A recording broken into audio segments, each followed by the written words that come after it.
até o verso 25. Nós vamos pensar no tema "Nós pregamos a Cristo", e como disse Paulo, no Cristo crucificado. Vamos trabalhar o capítulo 1, vou enfatizar também o capítulo 2, de 1 a 5, e Gálatas capítulo 6, de 14 a 16, mas nós vamos ver somente o texto de 1 Coríntios capítulo 1, do verso 18 até o verso 25. E ele fala sobre a mensagem da cruz. Todos acharam? Amém. Certamente a palavra da cruz é loucura para os que se perdem, mas para nós que somos salvos, poder de Deus.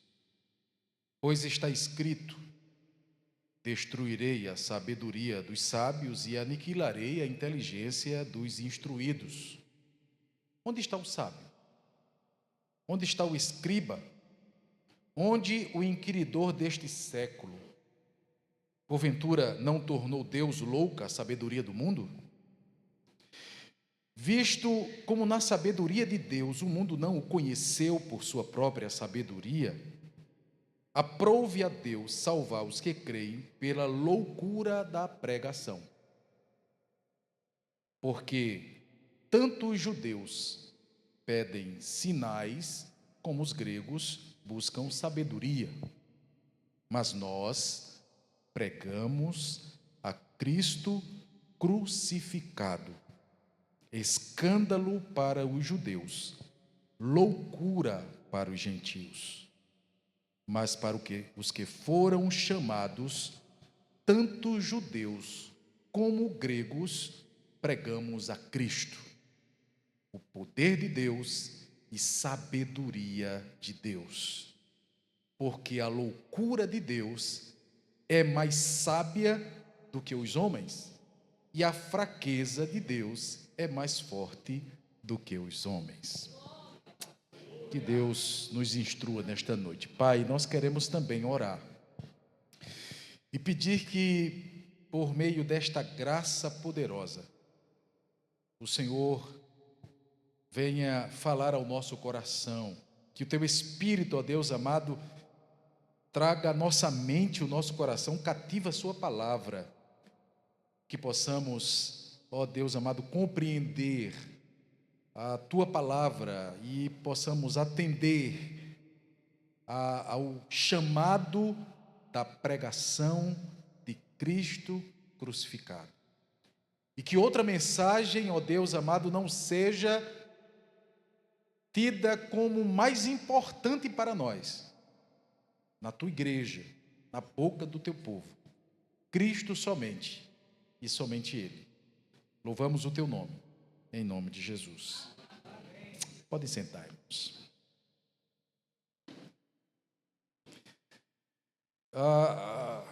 Aqui existe um contexto, irmãos, que Paulo escreve a carta a uma igreja que está dentro de uma cultura greco-romana e com fortes influências que tem ali naquela igreja e naquela cidade da filosofia grega, como o estoicismo, o epicurismo, como o platonismo, que são linhas filosóficas que é aprendida naquela sociedade a valorização do conhecimento, a valorização da filosofia. Então eles valorizam muito e buscavam este conhecimento e esta consciência de um conhecimento acima, e que através deste conhecimento eles seriam libertos de toda e qualquer ignorância que seja, ou de toda e qualquer opressão da própria existência. Além da filosofia grega, havia a questão do culto imperial romano, né? O imperador, para eles, era Deus e deveria ser visto como Deus e servido como Deus. E é por isso que entre eles se dizia Ave César. Mas também tinha a cultura do judaísmo helenizado. A helenização foi aquilo que possibilitou, de certa medida, o avanço do Evangelho porque torna-se a língua grega como uma língua comum na época. Então, o Novo Testamento foi escrito na língua grega, no koiné. Então, nessa helenização também houve a possibilidade de que os povos conhecessem o Evangelho por meio desta língua. E qual o objetivo de Paulo de escrever esta carta? Primeiro, estabelecer, irmãos, a autoridade da mensagem da cruz. Paulo estava vendo esses embates do judaísmo, que buscava milagres e sinais, e estava entrando também dentro deste contexto, por causa da cultura, a questão da própria filosofia do conhecimento, e Paulo vem trazendo uma mensagem que tanto para um quanto para outros, ou para os gentios ou gregos, e para os judeus, seria loucura ou simplesmente tolice.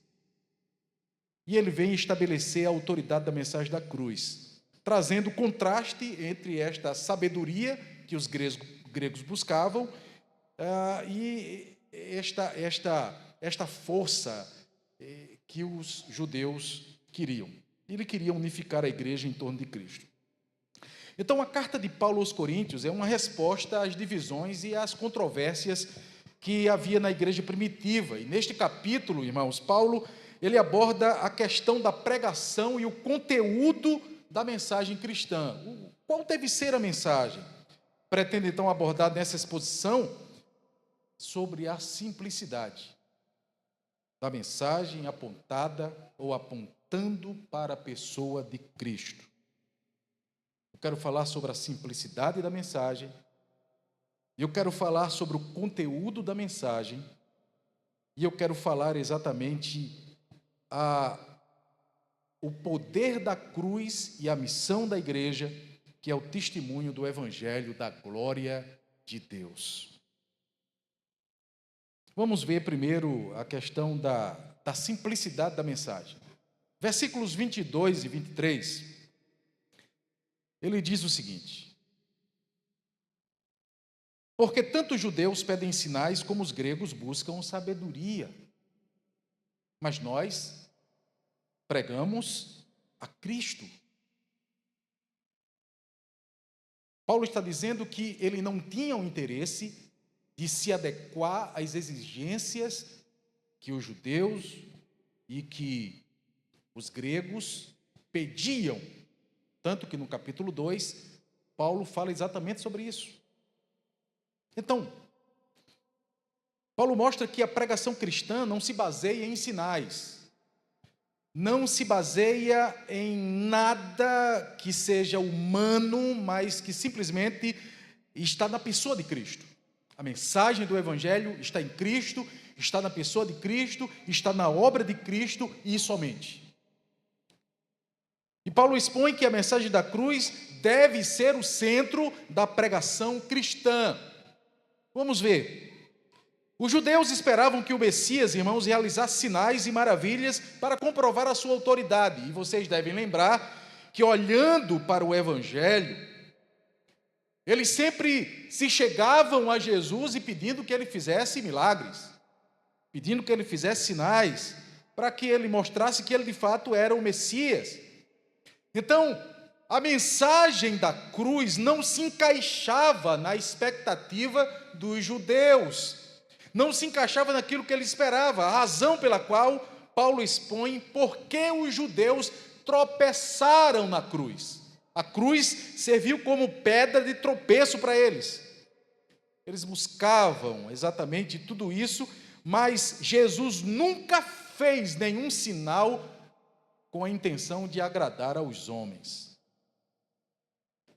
Ao contrário, irmãos, do que eles esperavam, de um forte guerreiro que viesse livrá-los das mãos do império, eles recebem um Messias como um sofredor que se fez carne e ele morreu na cruz. Ele morre numa cruz. Para eles, a cruz era um sinal de fraqueza, era um sinal de derrota. Contudo, a fraqueza de Deus, como foi exposto no verso no verso 25, que esta fraqueza, que para eles seria a razão da morte de Cristo, para Deus, irmãos, esta fraqueza é mais forte do que a força de todos os homens. Portanto, a ideia de um Messias que morre na cruz era escandaloso e inaceitável para muitos judeus. Então, quais eram as expectativas judaicas? Primeiro, o Messias político. Eles queriam exatamente esse líder que libertasse Israel do domínio romano e restaurasse a glória do reino de Davi. Segundo, um guerreiro poderoso. Eles esperavam o Messias, irmãos, que fosse forte, que derrotasse todos os inimigos de Israel. Terceiro, eles esperavam a restauração do templo de Salomão. Então eles esperavam que o Messias viria e restauraria o templo e a adoração judaica. E depois a expectativa deles era por justiça e retidão. O Messias estabeleceria justiça e a retidão em Israel. Israel seria o centro das nações e o Messias sentaria no seu trono para reinar, e Israel seria com eles dominadores de toda a terra. Por sua vez, os gregos buscavam e valorizavam a sabedoria, a filosofia, buscava respostas na filosofia para as grandes questões da vida. No entanto, irmãos, a mensagem da cruz parecia absurda e contrária à sabedoria humana. Para eles, a mensagem da cruz, ou Cristo ter morrido na cruz, era uma tolice. Apesar de escarnecerem da cruz, de zombarem da cruz, Paulo pergunta, no versículo 20, onde está o sábio? Onde o escriba? Onde o inquiridor deste século? Paulo está mostrando, irmãos, que a sabedoria do homem não conseguiu conhecer a Deus, que a sabedoria do homem não conseguiu levá-lo ao conhecimento da salvação em Cristo. A filosofia dos gregos e dos romanos não arrancou deles as trevas da sua ignorância espiritual, porque para eles a sabedoria poderia trazer luz para salvá-los, mas a sabedoria deles não tirou as trevas dos seus olhos, não trouxe luz para a salvação, e a mensagem da cruz parecia ilógica e absurda para eles, que valorizavam a razão e a sabedoria humana. Quais eram as expectativas dos gregos? Sábio, eles esperavam um Messias, ou um homem sábio e filósofo.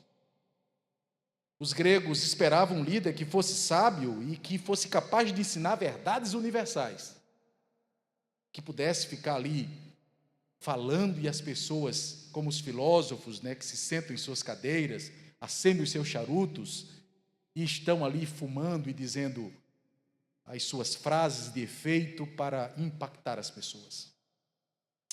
Eles esperavam um herói cultural.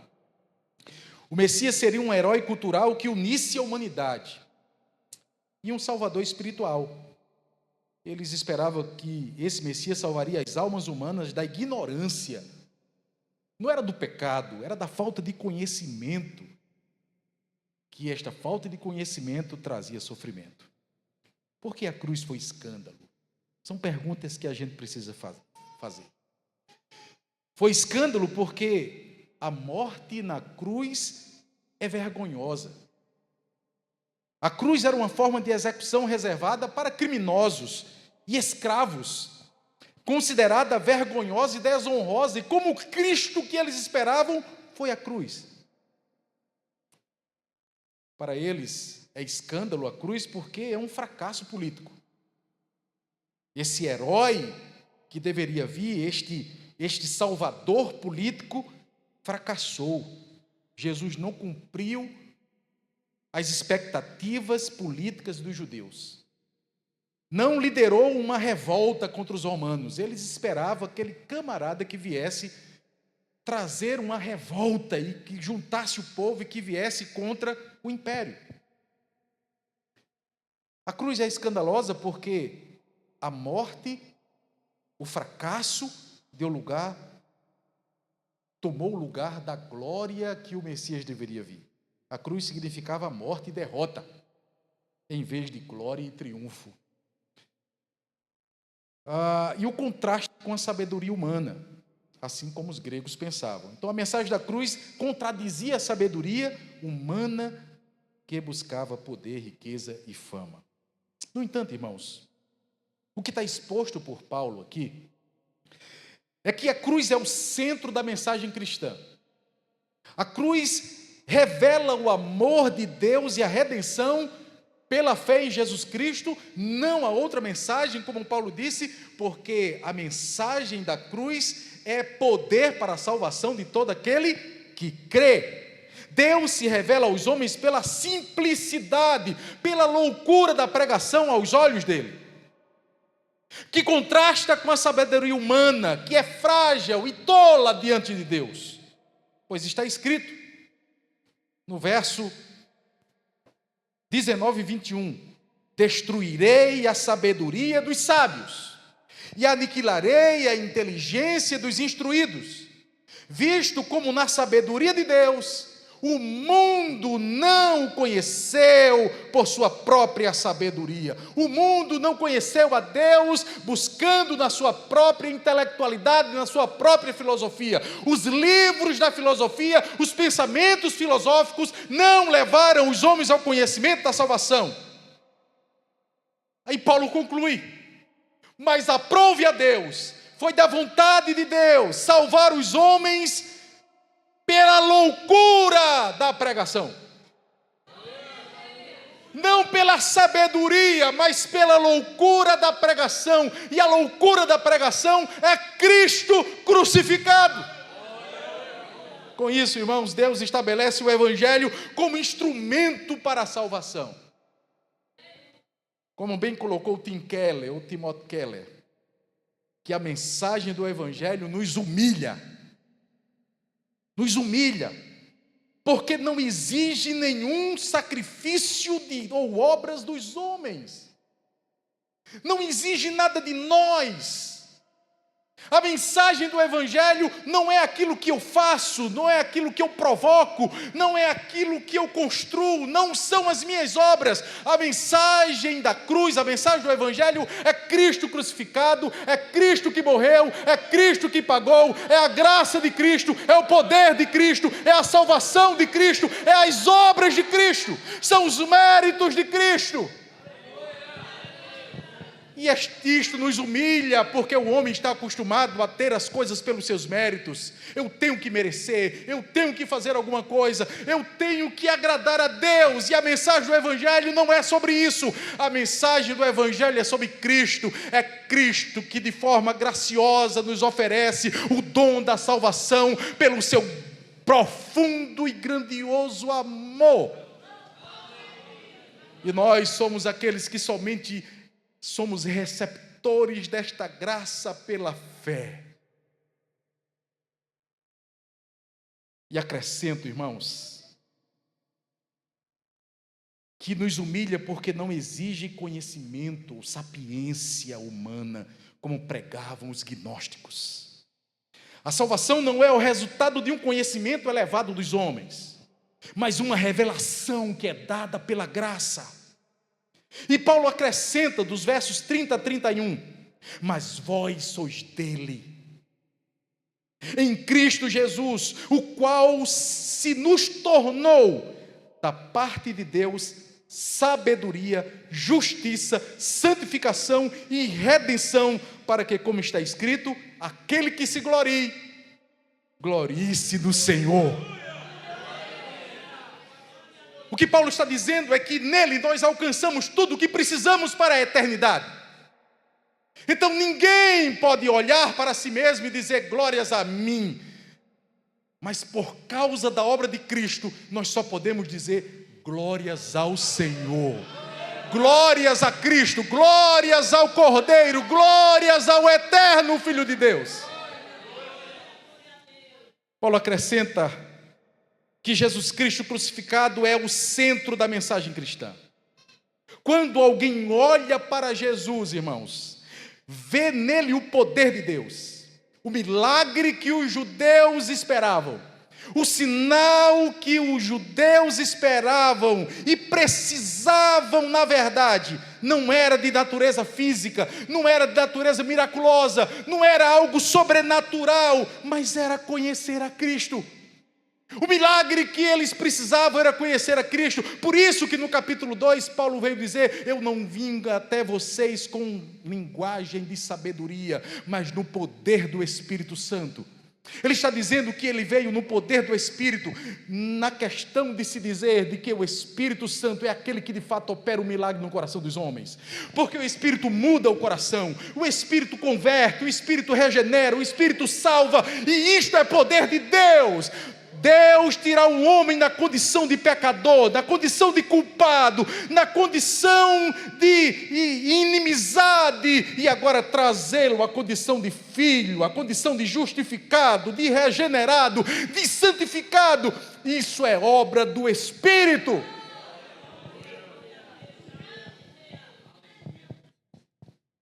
Ele é o poder de Deus. Os gregos não precisavam da sabedoria humana de seus filósofos.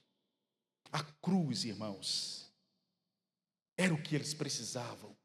Eles precisavam de Jesus, que é a sabedoria de Deus e a justiça de Deus revelado no Evangelho.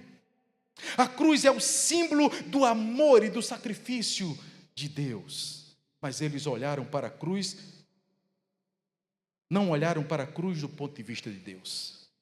No capítulo 2, vá comigo ali no capítulo 2 de Coríntios.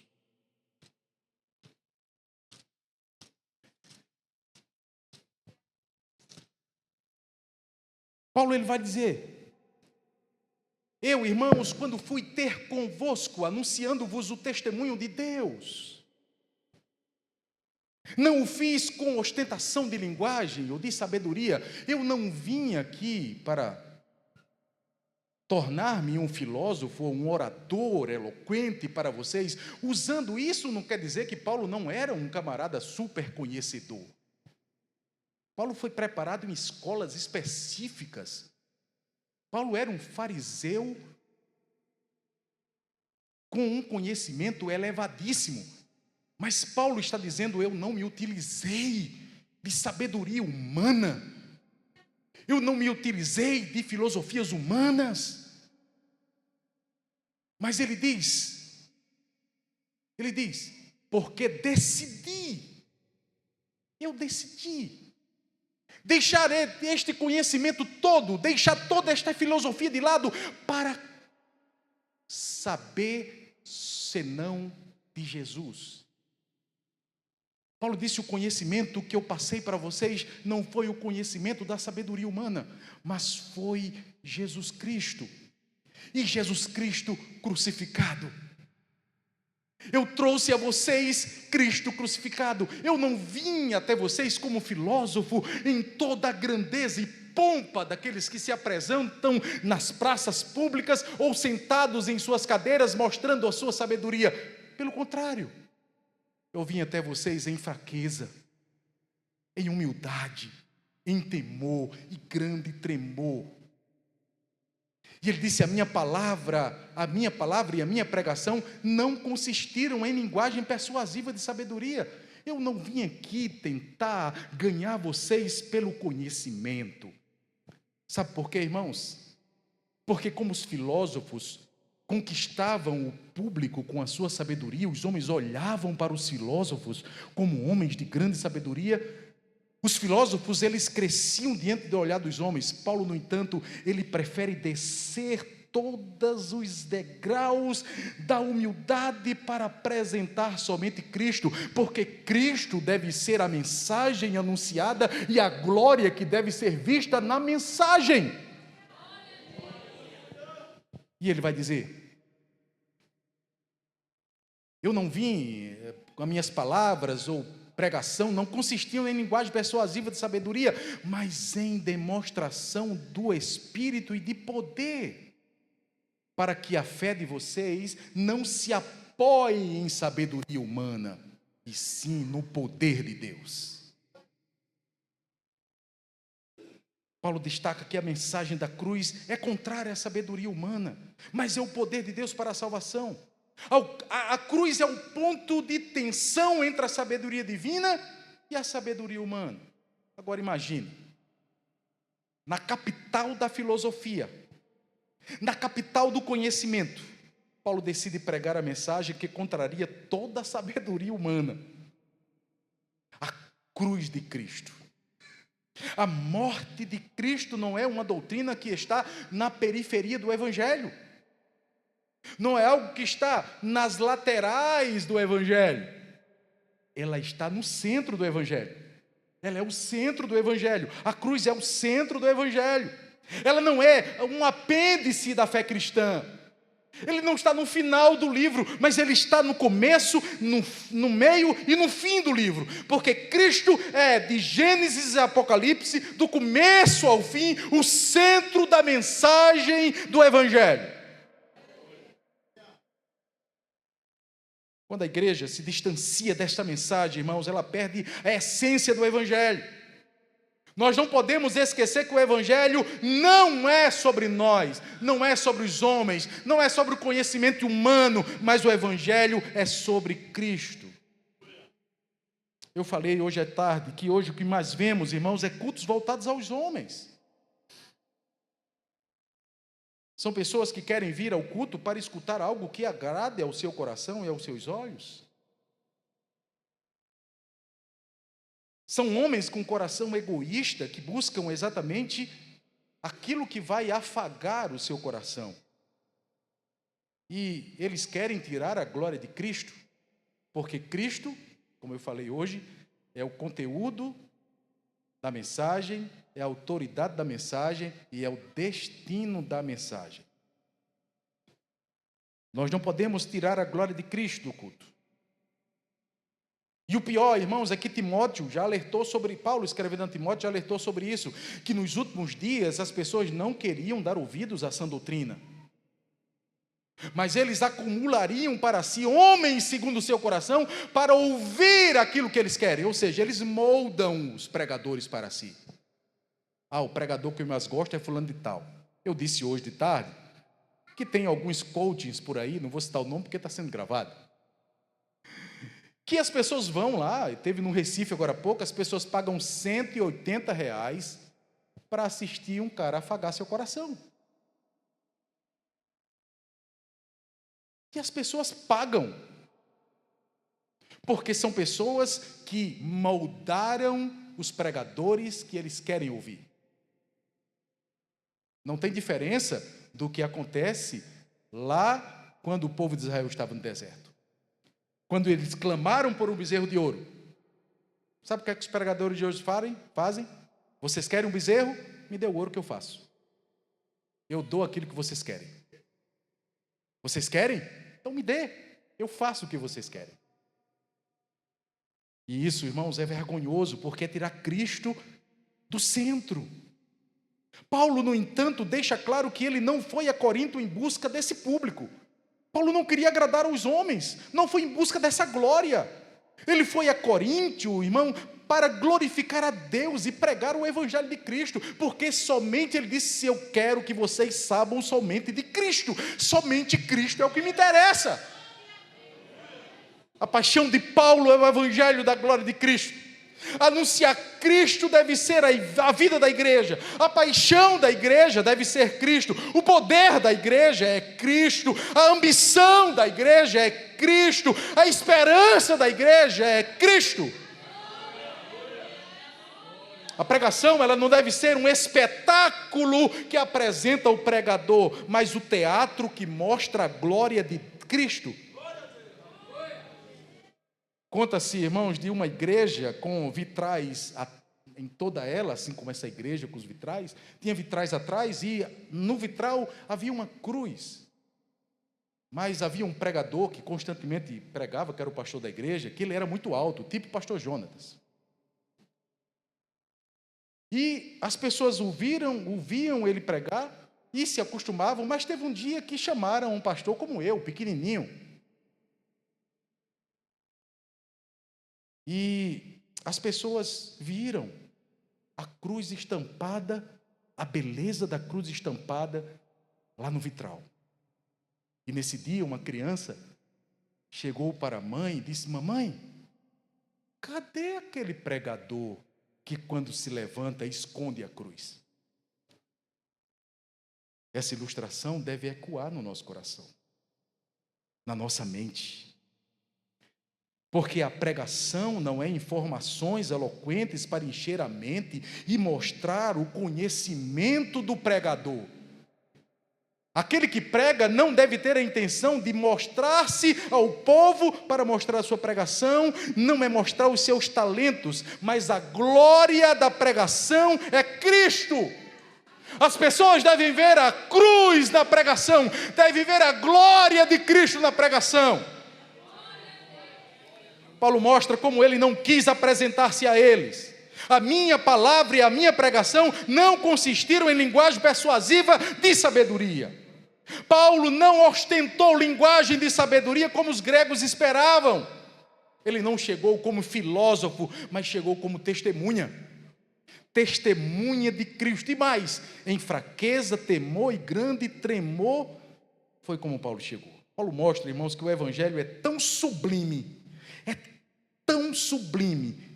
que quando ele foi até ele foi com humildade diante da sublimidade do evangelho. Ele foi na dependência de Deus. E aqui, irmãos, uma coisa que nós devemos entender é que não é a grandeza do pregador que deve ser mostrado. Não é a grandeza do pregador que deve ser mostrado, mas a grandeza e a majestade da mensagem. Conta-se que no século XIX, um turista chega em Londres e foi a uma igreja, uma grande igreja, para ouvir um dos mais famosos pregadores daquele século. E este turista, quando saiu daquela igreja, ele fez uma exclamação de maneira muito intensa. E ele disse: que grande pregador nós ouvimos nesta manhã. Que grande pregador nós ouvimos. E à noite, este mesmo turista foi à igreja de Charles Spurgeon. E ao sair daquela igreja, também fez uma grande exclamação: que grande Deus este pregador pregou nesta noite. Então veja a diferença. Ele vai ouvir um pregador que ao final ele sai e diz: que grande pregador eu ouvi nessa manhã. E quando ele vai a outra igreja, ele diz: que grande Deus esse pregador falou. Sabe o que é que isso nos ensina, irmãos? Que ao terminarmos de pregar, vocês saiam daqui e digam: que Deus grandioso. Porque o fim da pregação é a glória de Cristo. É a glória de Deus. Cristo deve ser exaltado no culto. O pregador tem que tornar-se pequeno para mostrar a glória do Deus eterno.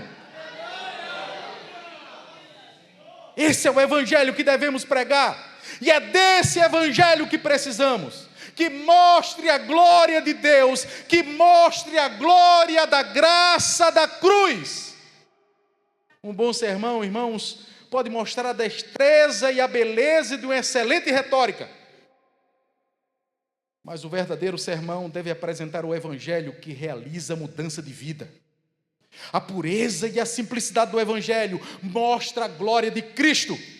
Paulo disse: a minha palavra e a minha pregação não consistiram em linguagem persuasiva de sabedoria, mas em demonstração do Espírito de poder, para que a vossa fé não se apoie em sabedoria humana, e sim no poder de Deus. Irmãos, definitivamente não é no pregador que consiste a beleza do evangelho, mas na mensagem que ele anuncia no poder do Espírito Santo.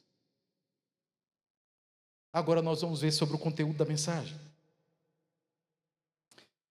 A mensagem de Paulo é simples e é direta. E ele diz exatamente aqui: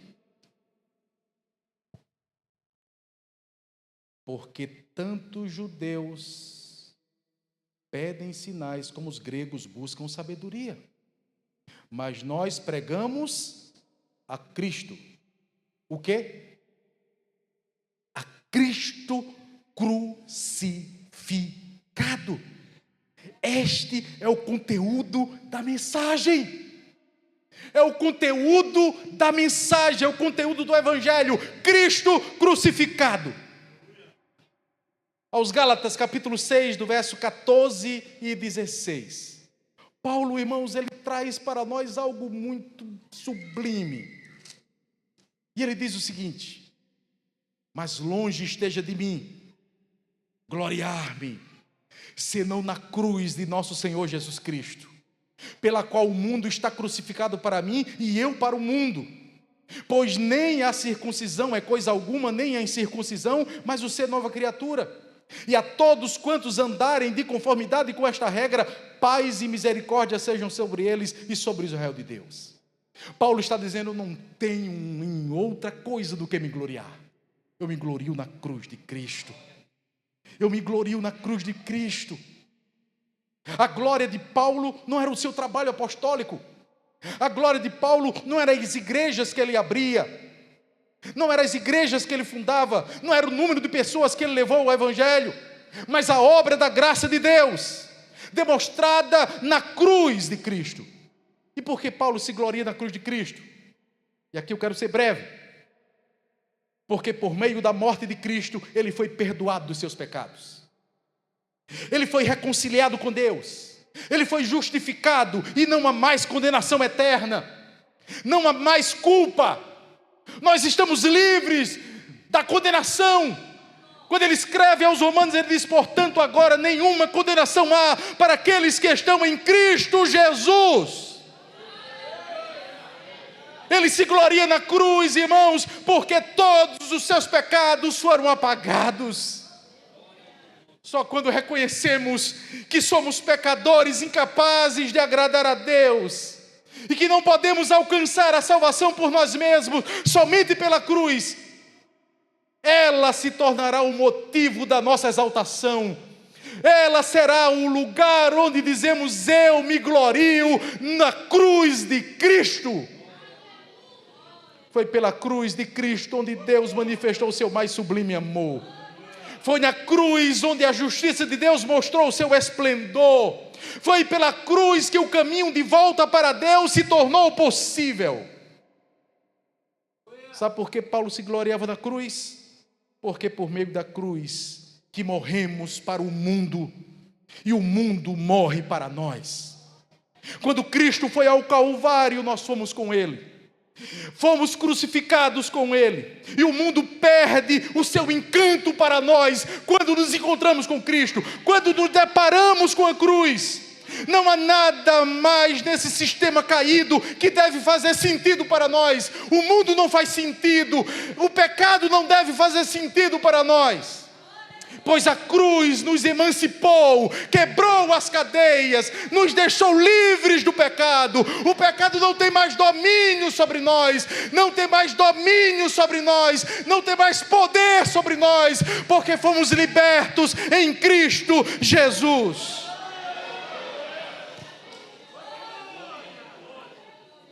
Na cruz, nosso caminho não é mais o caminho do mundo. O caminho do pecado, da corrupção, da morte e da condenação. Na cruz, irmãos, o nosso pecado é executado. Cristo exterminou aquilo que nos condenava. Sabe por que Paulo se gloriava na cruz? Porque por meio da cruz fomos feitos nova criação, novas criaturas. E ele vai também dizer em 2 Coríntios 5,17, o que é que diz? Quem está em Cristo é nova criatura. As coisas velhas se passaram e agora tudo se fez novo. Paulo diz: o que importa não é ser circuncidado ou não, o que importa é nascer de Deus, é nascer de novo. Isso é o que importa. A verdadeira transformação, irmãos, É essa graça que o novo nascimento traz. Sabe por que Paulo se gloriava na cruz? Porque por meio da cruz temos paz e misericórdia. Verso 16. Somos o povo de Deus, não por coisas externas, mas pela obra do Espírito em nossos corações. Todos aqueles que creem em Cristo e confiam inteiramente na obra da cruz, irmãos, gozarão de paz e de misericórdia. Eles sabem que estão seguros em Cristo. Eles sabem que estão seguros porque confiam na cruz, confiam em Cristo, confiam no seu sacrifício, sabem que agora não há mais condenação, sabem que não há mais culpa sobre eles, sabem que eles estão guardados e seguros, como Pedro escreve: nós estamos guardados para o dia do Senhor. Deus nos guardou da morte, nos guardou da condenação, mas também nos levará seguros para a eternidade. Nos gloriamos em Cristo, porque Ele nos garante a eternidade, e não é por aquilo que eu faço, mas é por aquilo que Ele fez. Ele nos garante a vida eterna, nos garante o perdão, nos garante sua justiça, nos garante que nós somos filhos. A igreja de Cristo, irmãos, desfruta dessa graça. Ela tem paz porque eles foram justificados. A justiça de Deus veio sobre ele. Olha que grandeza que o Evangelho fez. Cristo assume a nossa culpa e nos imputa a sua justiça. Antes culpados e condenados, agora declarados justos diante de Deus, sem culpa.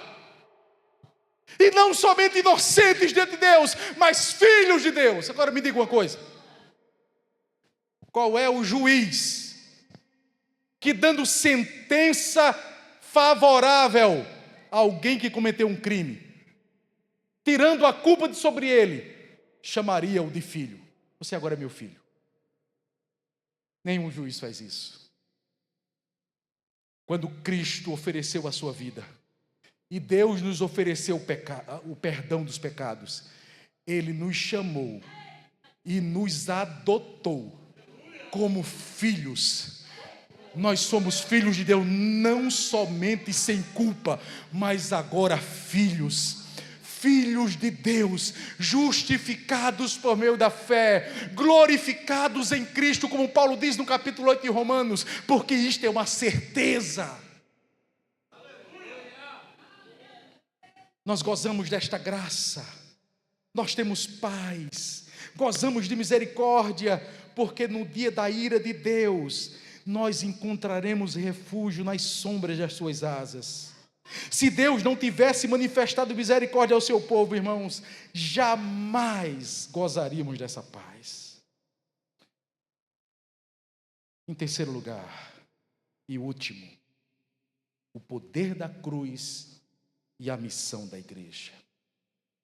Versos 23 e 24. E ele vai dizer exatamente assim: mas nós pregamos a Cristo crucificado, escândalo para os judeus, loucura para os gentios, mas para os que foram chamados, vamos pegar sobre isso.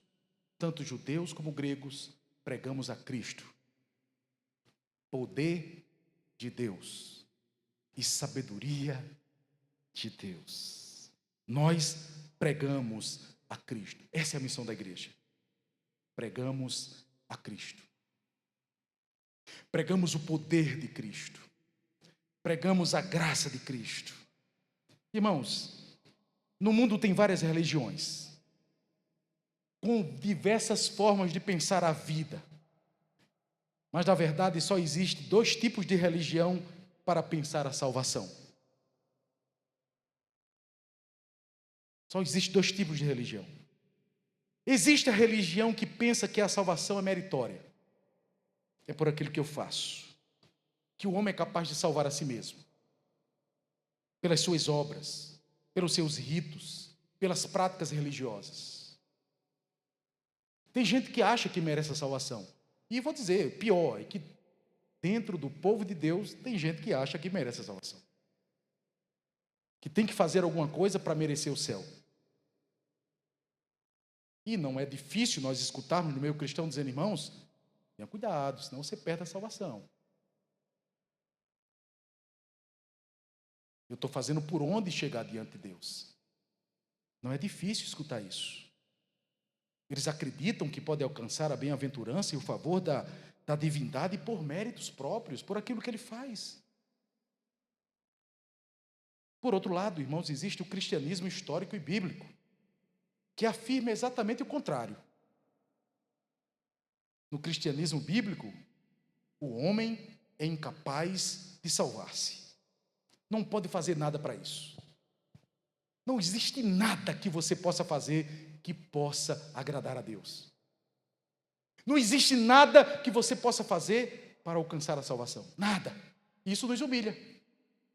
Poxa, nem nada. E se eu orar muito? Nada. E se eu jejuar muito? Nada. E se eu ver dentro de um mosteiro? E nada.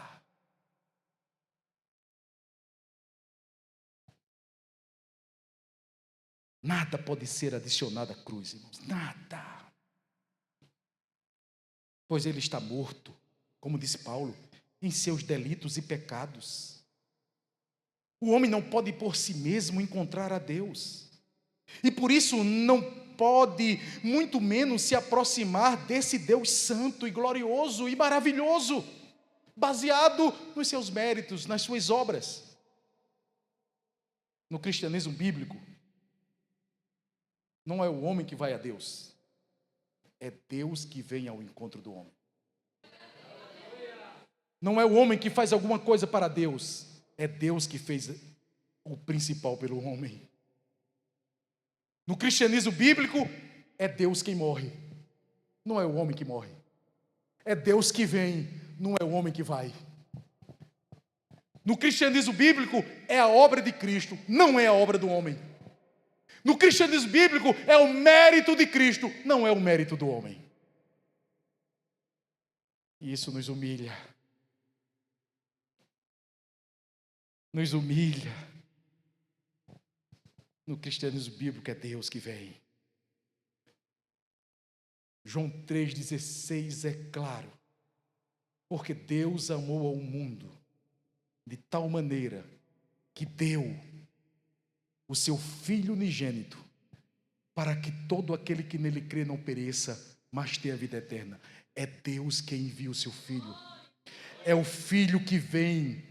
É o Filho que se encarna. É o Filho que vive aqui. É o Filho que chama os homens para segui-lo. É o Filho que vai à cruz. É o Filho que ressuscita. É o Filho que vem novamente e que fala com a sua igreja e diz para eles: me esperem, porque eu vou voltar novamente. É Cristo que faz. É Cristo que vem. É Cristo que redime. É a redenção final. É Cristo que faz. A nossa esperança é Cristo. A salvação é obra da graça, e de graça. É obra de Cristo somente. Nada pode ser adicionado à cruz, nada pode ser colocado. A obra é completa e a glória é de Cristo somente. Ninguém pode bater no peito e dizer: Senhor, eu fiz isso, Senhor, eu fiz isso. Ninguém. O que é que Deus exige de nós, irmãos? É que pela fé desfrutemos dos benefícios da graça, que pela fé nos aproximemos de Cristo e nos alimentemos dele. O que Deus quer de nós é que a gente se satisfaça nele, é que tenhamos prazer nele, é que tenhamos alegria nele, é que gozemos da sua graça bendita. É que Ele seja a glória da nossa vida, o prazer da nossa vida, a alegria da nossa esperança, e somente isso. Então se alegre em Cristo e diga: glória a Cristo, mesmo na dor, se alegre e se satisfaça no seu Salvador. Voltando ao que Tim Keller falou, afirmou, passamos a compreender, irmãos, o porquê a mensagem de um Deus que nos salva sem méritos humanos nos humilha. Porque sempre acreditamos que podemos fazer alguma coisa para merecer o perdão e a salvação. E a resposta está nos 5 solas da reforma. Somente Cristo. Somente Cristo. Somente Cristo. Somente Cristo. Cristo. Cristo. Nada mais. Cristo. Cristo.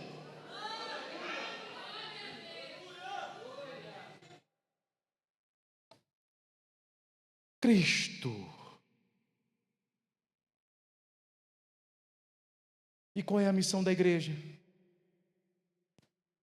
É anunciar esse Cristo. Cristo deixa claro. Paulo vai dizer aqui, nós pregamos Cristo. E Cristo crucificado. É a missão da igreja. Pregue Cristo. Anuncie Cristo. Testemunhe Cristo. Proclame Cristo. Por onde você passar. Na escola. No trabalho. Em casa. Pregue Cristo. Seja apaixonado por Cristo. Ame a Cristo. Pregue a Cristo. Anuncie a Cristo. Se alimente dele. Tenha prazer nele. Pregue a Cristo.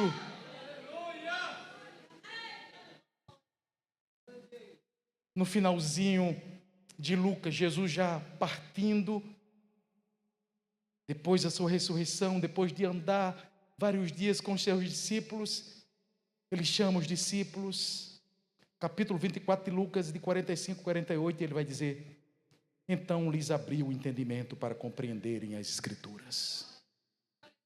E lhes disse, Jesus disse, assim está escrito, que o Cristo havia de padecer e ressuscitar dentre os mortos no 3º dia. E que em seu nome se pregasse arrependimento para a remissão de todos os pecados, a todas as nações, começando de Jerusalém. Aí ele finaliza: vós sois testemunhas destas coisas. Vós sois testemunhas dessas coisas. Uma testemunha de Cristo é alguém que prega, anuncia.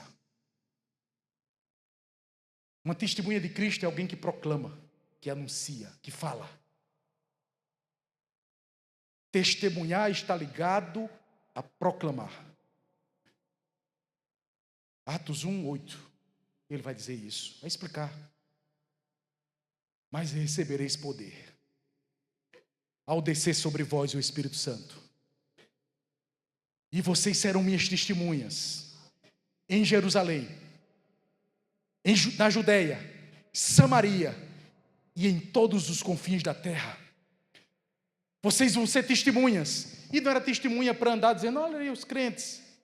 Testemunha é proclamar. Eles proclamaram, eles anunciaram, eles pregaram Cristo crucificado, eles pregaram Cristo ressurreto, eles pregaram Cristo como justiça e salvação de Deus, eles pregaram Cristo. A mensagem da igreja é Cristo crucificado. Então, eu quero fazer afirmações para nós nesta noite. Primeira afirmação: pregue Cristo em sua vida diária. Segundo, não se apoie em sinais ou milagres, mas sim na pessoa de Cristo. Terceiro, entenda o poder e a sabedoria da cruz. Quarto, preze pela simplicidade e a clareza da mensagem cristã. Quinto, confie somente no poder de Deus, não na própria sabedoria. Sexto, proclame a Jesus Cristo crucificado como centro da sua fé. E por último, a mensagem da cruz continua sendo um desafio para a sabedoria humana. Continue pregando Cristo.